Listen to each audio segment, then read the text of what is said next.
Assalamualaikum warahmatullahi wabarakatuh. Hello everyone, we are from Group F. We'll present the presentation about mood in Chapter 2 Text Grammar. I will presenting the members of our group. My name is Farel Pahleviputra Arifin and my partners is Nanda and Anggun. The first presentation will be delivered by Nanda.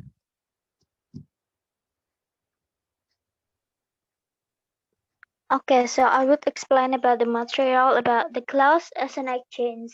In the last chapter, it was stated the clause simultaneously encode three standards of meaning: additional, textual, and interpersonal. So I would explain one by one. Additional meaning about the things and ideas are realized in the clause by option from transitivity, like process, participant, and circumstances. And the second is about textual meaning, those which make language contextual and contextually relevant are realized in lexical grammar through thematic and information system, as well as through cohesion. And the third is interpersonal meaning, which social relations are created and maintained. Interpersonal are realized in the lexical grammar through selection from the system of mood. And we can see the diagram below. The diagram is about the foregoing as follows. And yeah, the next slide, please.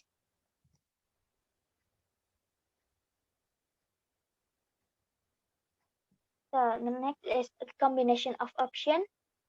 Give, good, and service is often. Give information is the statement. Demand, goods, and service is comment. Demand information is a question. To restrict the address direction a bit the speaker, we can add a mood tag to an utterance. So we have, stay for a cup of coffee, won't you? We aren't after the milk, are we? You won't touch mommy's scissors, will you? And these mood states have the function of explicitly signal that response is required, and what kind of response it is expected to be. And next slide.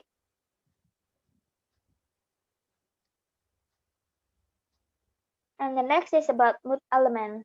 The mood element consists of two parts: the subject, which is realized by a nominal group, and the finite element, which is part of the verbal group. And the example you can see the below here. Next slide, please.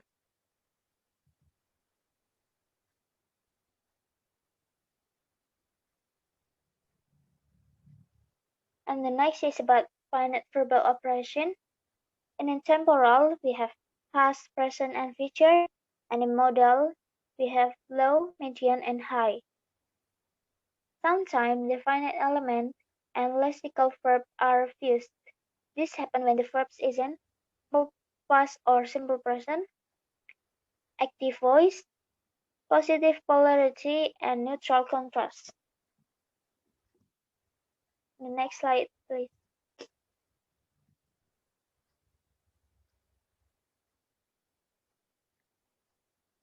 So, what is the function of subject and finite in the mood?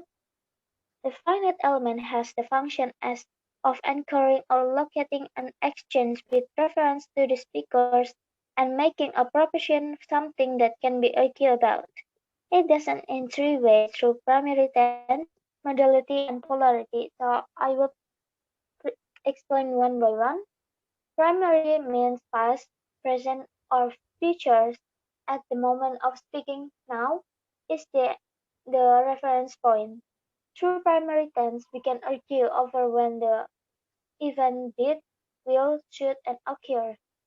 And the modality indicates speaker judgment of the probabilities or the obligation involved in what or he or she is saying. And polarity is positive or negative.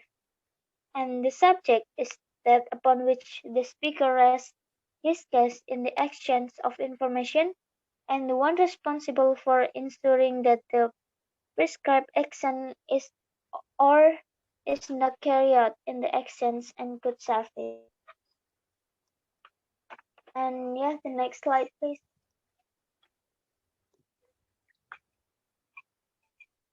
Okay, I will continuing the presentation from Nanda. In this subject, I will explain about residue. What is residue?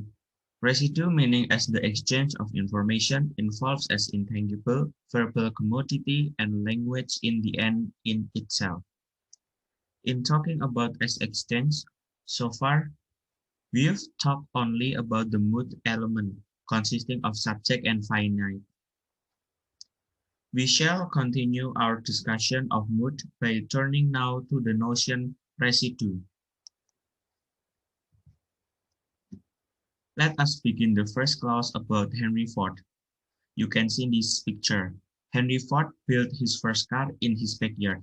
Henry Ford as subject, built as finite past and predicator, his first car as complement, in his backyard as adjunct.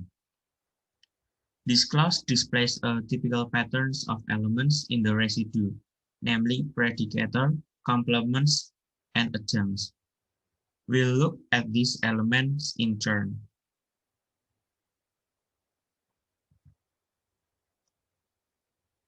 The next slide is about predicator. The predicator is the verb part of the clause, the bit which tells what's doing, happening, or being.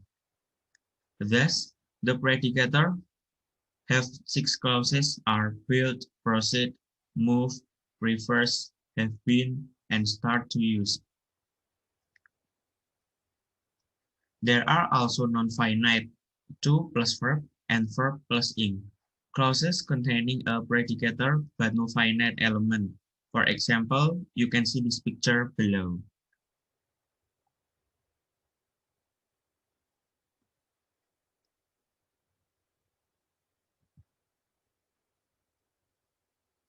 The next slide is about complement.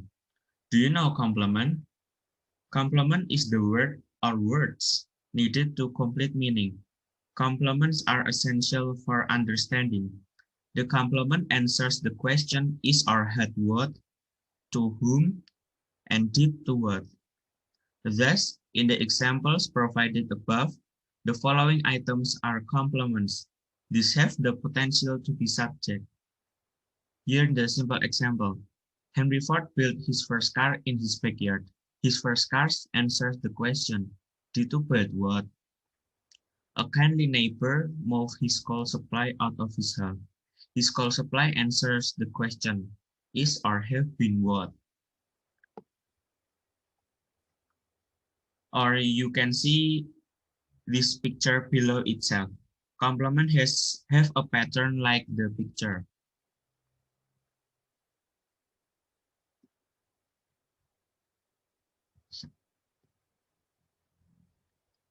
And then the last is about adjuncts. What is that? In linguistics, adjuncts is an optional or structurally dispensable part of sentence, clause, or phrase that, if removed or discarded, will not otherwise affect the remainder of the sentence. Circumstantial adjuncts answers the question how, when, where, and by whom. Here the example in italicized. Henry Ford built his first car in his backyard of his home. A kindly neighbor moved his coal supply out of his house. In the backyard of his home and out of his house are adjuncts, answering the question where. These examples are called circumstantial adjuncts. There are several other types of adjuncts. One of these is centrally relevant to analysis of mood. The two which fall outside of mood structure are conjunctive adjuncts and command adjuncts.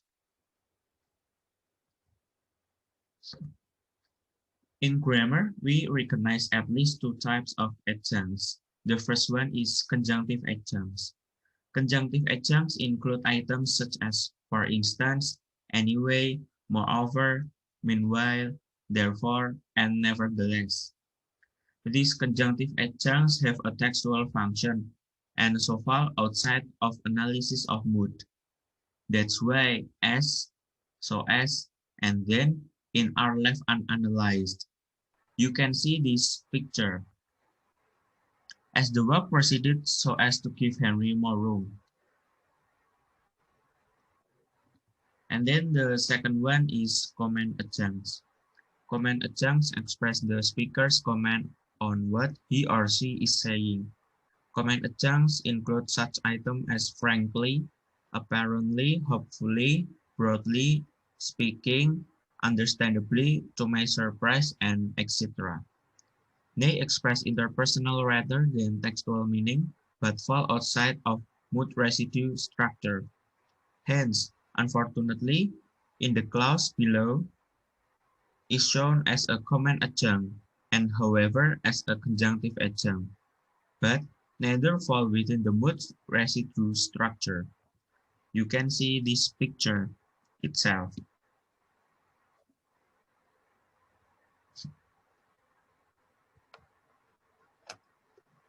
And then the last is about mood adjuncts. On the other hand, both express interpersonal meanings and do fall within mood structure, more particularly within the mood element, within the mood structure. Mood adjuncts relate specifically to the meaning of the finite verbal operators expressing probability, usuality, obligation, inclination, or time. The principal items functioning as mood adjuncts include the following like this picture. Adjunct of polarity and modality. Polarity, not, yes, no, so. Probability, probably, possibly, and etc. Here, the three of adjunct. You can read by yourself.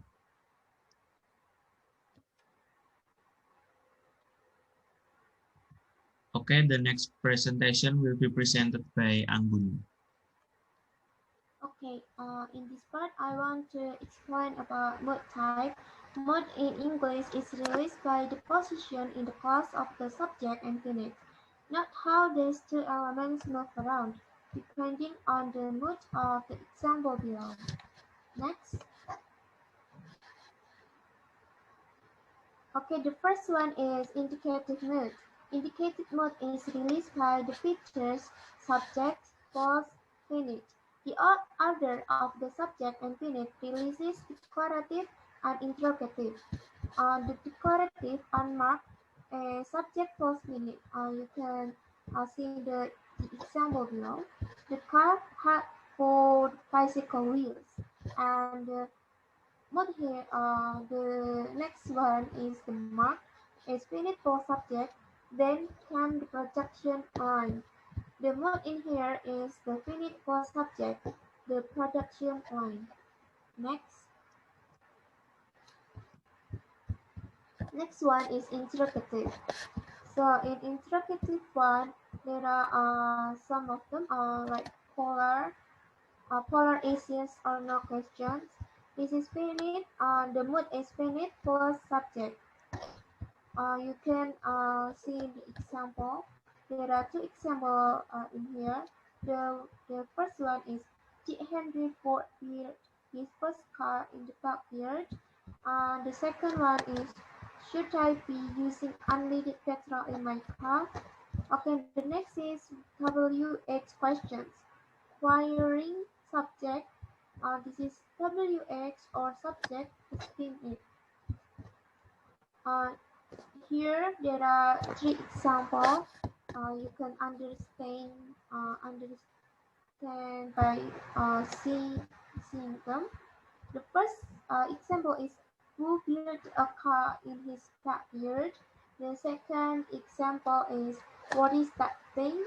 And the last example is what happened one morning in May 1896. Okay, the next one is firing residue. This is encoded WH was finite for subject where complement or WH. Complement is priority or adjunct or WH. adjunct is required. Here there are three examples too. The first sentence is what did Henry Ford build? The next one is what did Ford do in 1896? And the last one is where did Ford build his first car? Okay, the next one is exclamative. This is consists of W8 plus subject plus finite plus predicator, where complement or WH or adjunct or WH. There are three examples. The first sentence is what big eyes you have. The second is how banal these examples are. The last one is how you've grown. Next. Okay, the next is imperative. In imperative, the mood element may consist of subject plus finite. It can be subject only, finite only, or they may have no mood element. There will always be a predicator. Okay, the example is like don't you put it there. It included subject plus finite. And the next example is let's put it there. It just consists subject only. And don't put it there. It just consists finite only. And the last one is put it there. It got no subject or finite or have no mood element. Next.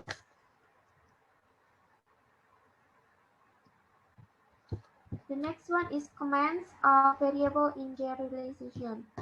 You can watch them. You can read them. Turn it down. Will you turn it down, please? You really ought to turn it down. Where can you turn it down? Okay. You can see the description beside. And next is offers also don't have a typical grammatical relationship. Like have a chocolate, like a coffee. I will make some toast. I'll turn it up, shall I? Next. As we can see, there is no one-to-one correspondence between semantic and grammatical categories. Despite this, we rarely have any trouble distinguishing between commands and questions. There is rarely any misunderstanding since the listener operates on the basic principle of full linguistic interaction. The principle that what the speaker says makes sense in the context in which he is saying it. Halliday, 1995. 95. 94.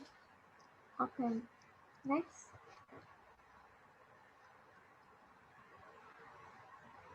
That's all presentation from our group. Thank you for watching and see you. Wassalamualaikum warahmatullahi wabarakatuh.